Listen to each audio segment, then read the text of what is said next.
बेटा आज हम वाक्य विचार के प्रश्नोत्तर करेंगे। प्रश्न 1 है, वाक्य किसे कहते हैं? अर्थ के आधार पर वाक्य के भेद बताइए।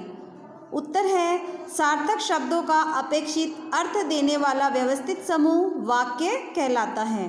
जैसे मैं पत्र लिख रहा हूँ।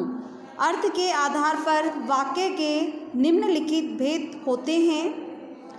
पहला विधानवाचक, दूसरा निषेधवाचक, तीसरा विस्मयवाचक, चौथा संदेहवाचक, पांचवा आज्ञावाचक, छठा संकेतवाचक, सातवां इच्छावाचक, आठवां प्रश्नवाचक वाक्य।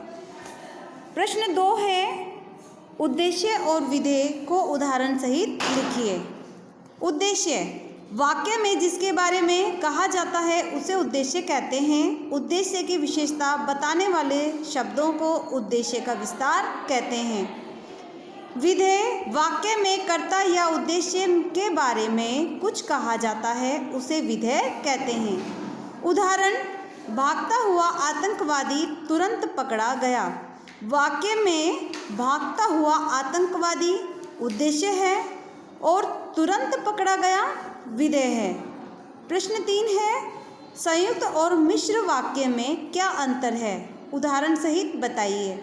उत्तर है, संयुक्त वाक्य वे वाक्य जिनमें आए सभी उपवाक्य समान स्तर के होते हैं संयुक्त वाक्य कहलाते हैं।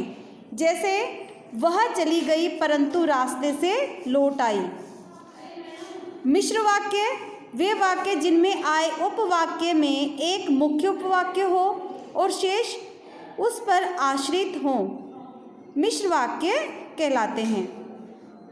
जैसे मोहन ने पूछा कि तुम कहाँ गए थे। प्रश्न 4 है, इच्छावाचक और संकेतवाचक वाक्य को उदाहरण देकर समझाइए। उत्तर है, इच्छावाचक वाक्य वे वाक्य जिनसे इच्छा या कामना करने का बोध हो इच्छावाचक वाक्य कहलाते हैं। जैसे आपकी यात्रा मंगलमय हो। संकेतवाचक वाक्य वे वाक्य जिनमें क्रिया के विषय में शर्त का बोध हो संकेतवाचक वाक्य कहलाते हैं। जैसे यदि वर्षा होती तो फसल अच्छी होती।